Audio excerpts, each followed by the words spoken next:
The savanna burns with heat, grass shimmering under the weight of the midday sun. Wind carries the smell of dust, dung, and blood sense of survival. A small band of Homo habilis moves across the plains, lean bodies bent forward, scanning for signs of prey or scavenged remains. Children ride clinging to the backs of mothers, eyes wide, learning the rhythms of danger and endurance. Their bellies are empty, their breaths short. Hunger drives them forward. At the edge of a shallow riverbed, their leader halts. The wind carries a sharper scent, narid and fresh blood mingled. They creep closer, every head turning, every ear straining. There it lies, the carcass of a zebra, half submerged in the water, its flank torn by predators. Vultures hop and squawk around it, tearing strips of flesh.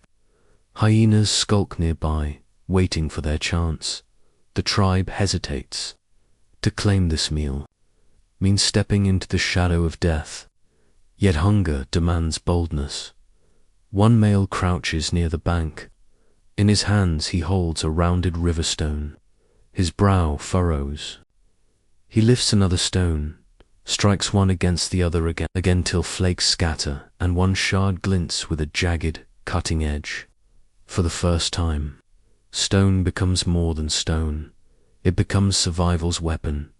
He presses the new blade into the zebra's hide. The skin splits open.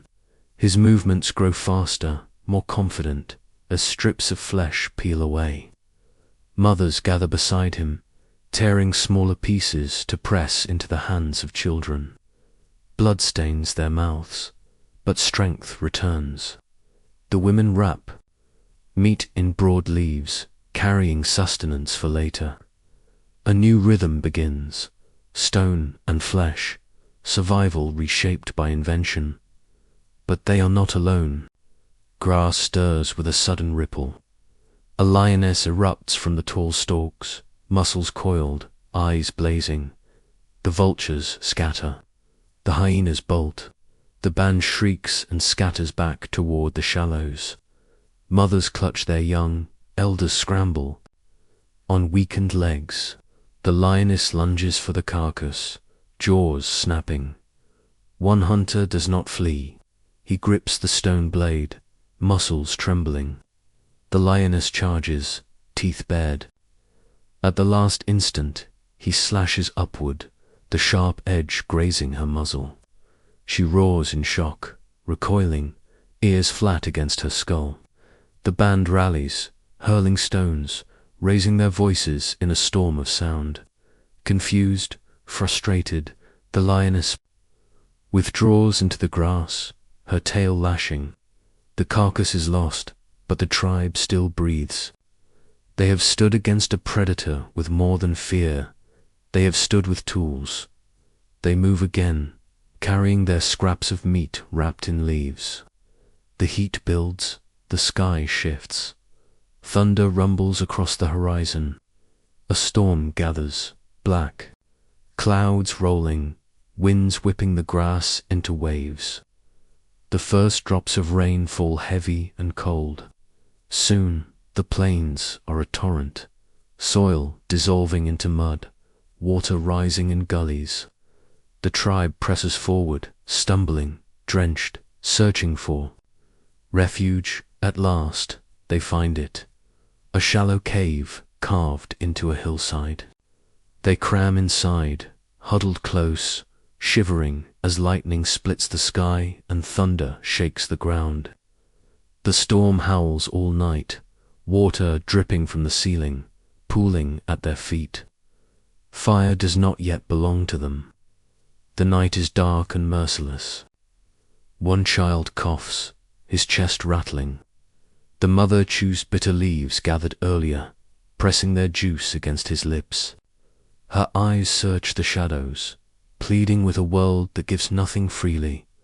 The storm passes, leaving the air heavy with damp earth. The band emerges, weak but alive, yet danger follows again. At the edge of the cave, shapes appear in another. band of Homo habilis, leaner, hungrier, their eyes glint with suspicion. They, too, carry sharp-edged stones. The two groups face each other in silence, muscles tense, breaths ragged. One gesture could bring violence, one sound could spark bloodshed, but the storm has scattered prey across the plain. The rivals turn away, vanishing into the grass. For now, hunger outweighs war. The tribe exhales, their fragile claim to survival unbroken. Hunger gnaws at them still. They push onward through the steaming savanna. The sun climbs high, vultures, circling above. Then, at the foot of a rise, they find it.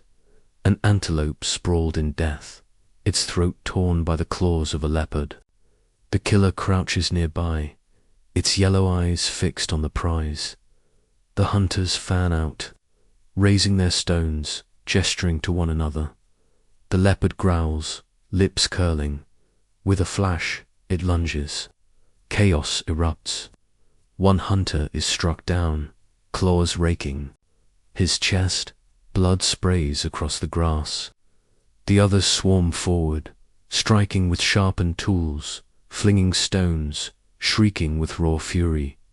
Blades cut into flesh, stones crack against bone. The leopard falters, bleeding, and retreats into the wild, but the victory is bitter. Their brother lies, gasping, life spilling into the soil. The tribe gathers around him, touching his wounds, their cries low and mournful. His breaths fade, his eyes dim, his body stills. In his death, the tribe finds both grief and sustenance. His sacrifice has given them meat, marrow, and a place at the top of the food chain for now. They carve the antelope, tearing flesh with stone edges, cracking bones to suck out fat. Children chew greedily, mothers feed the weak. The hunters eat in silence, their eyes fixed on the fallen one. Remembering his final stand as the sun sets, the tribe sits together, full at last. Over the body of the hunter, the first stone tools glint in the dying light. Crude, sharp, stained with blood, they mark a turning point. No longer mere scavengers, no longer prey without defense. These beings hold power in their hands. On this savanna, life belongs not to the strongest beast, but to the hands that shape stone. And from this moment, survival will never be the same.